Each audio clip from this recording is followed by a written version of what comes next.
Now let's get into some real talk. It's time for story time, everyone. Why don't we just dive right on in?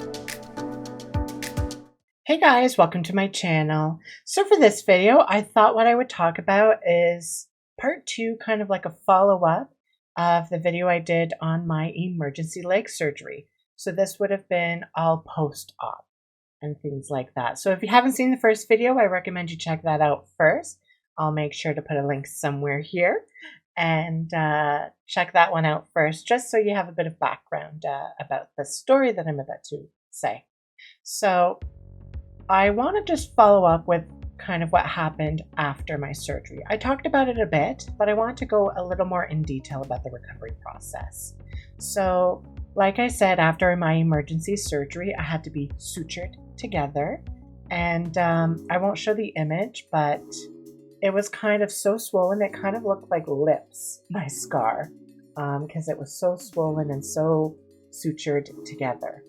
And I had to keep the dressing on for 2 weeks and keep it elevated most of the time. Like I said, I used an air cast and crutches to get around, but they didn't want me to do too much movement to let it rest and properly heal and not tear or reopen, we'll say. So I was in bed for most of the time. My parents were nice enough to get me the full season, complete series of the TV show Revenge, because I loved that show and I want to rewatch it all. So I ended up spending most of my time watching that show during my recovery. Now, after 2 weeks, I had to go back to the doctor so he could check out my sutures and my scar. And he ended up wanting to keep the dressing on for another week on top of that, and for me to go see him again, because it wasn't fully healed and he wasn't comfortable enough yet to take out the sutures. He needed more time. He just didn't want to fear that it would reopen again. It was funny. Whenever I had to have my dressing changed, which you have to do, of course, I'd have my mom do it, and I wouldn't look because I didn't want to look at my leg for the longest time. I was just worried about what it looked like. I could just feel it. I didn't want to see what it looked like. So she took a picture of it for me and showed me later. But she was always great. She stayed calm. She's like, it looks fine. It looks fine. Everything's fine. The picture looks pretty gross, but I won't show it here. Yeah, so she would do the dressings for me. And then after those 2 weeks and the additional week, I went back and he removed the sutures. And I just need like that one gauze pad on the side of my leg. I had seen it by that time, the picture of what my leg looked like and stuff. But yeah, that was that process. Then after that, as I had previously mentioned, I did suffer from drop foot, but it did come back, but I still wasn't able to fully flex my big toe. So I ended up doing my own research, looking into things, and it was suggested that I try laser therapy. So got some laser therapy done on my big toe. So basically what it was there were these pads that they put on my legs. One was like a blue pad and a red pad, and they sent like shocks or infrared. I wasn't too sure exactly what it was because it was so long ago. I don't remember what she ended up telling me. But anyways, it was put on my legs in certain parts and then on my foot. And my foot still felt like super numb here and tingly all the time for the longest time. And it still gets like that once in a while, even today. Did a couple of sessions of that with her, and it perked back up perfectly, and it was great. So I ended up just stopping with the therapy because it wasn't necessary anymore, and I was fine.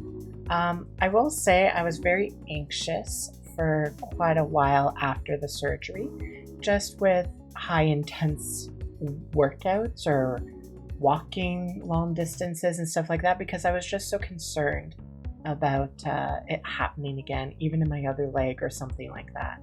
So I was always self-conscious about that and self-aware of what could happen. Also, as I had previously mentioned, I was a bit nervous and self-conscious about showing off my leg because of the scar. The scar was a large scar. It's literally from my knee to my ankle on the side of my leg.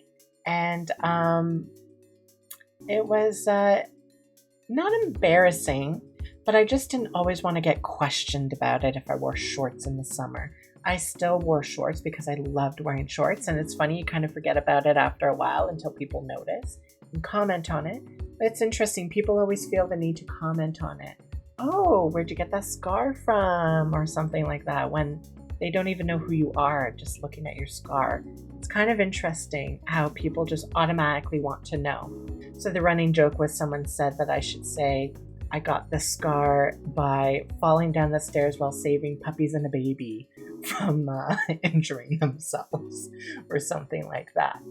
But anyways, and as I previously mentioned, I got the surgery the year later for my other leg, and I was put under for that one and ended up getting severe bruising from that surgery.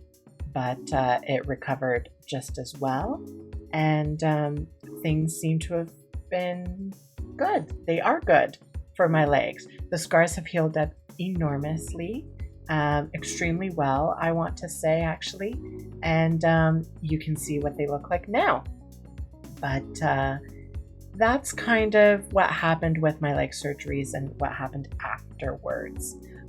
It's interesting, even to this day, before my leg surgeries, I used to do a lot of yoga at the time, and I could do the tree pose perfectly. I was able to keep perfect balance for a long time with both my legs and stuff like that. But then after my right leg surgery, the emergency surgery where I almost lost the muscle in that leg, even to this day, I still struggle with balancing on that leg. I can balance fine on my other leg, but for that leg, for some reason, it's a lot harder to balance. It's almost nearly impossible, but not impossible, because it takes quite a few tries to be able to get the balance, and still I teeter a lot and stuff like that. But I push myself to try and have balance and try to regain that balance. So it's a bit struggling at times, and it's a bit upsetting, especially when you know that you used to be able to do it really well. But I'd rather have a leg than not have a leg and stuff like that. But I just want to share that with everyone, just so that people know that, yeah, the surgery might be traumatic or scary, and surgery might be scary for people, but saves lives, obviously, and it's clearly important and beneficial, but also that there's long-lasting effects. That surgery happened in 2014. It's the year 2022 as of recording this, and that's basically 8 years since the incident, and I still have balance problems. I still get some tingles and stuff, but it's better than what it was, honestly. But I hope you guys enjoyed this video and enjoyed me sharing this information with you guys. If you're always interested in asking me questions about it or want any details or more information, always let me know down in the comments down below. You can always check me out on Patreon as well. The information for that is in the description. And don't forget to leave a like, comment, and subscribe. We'll see you in the next one. Goodbye.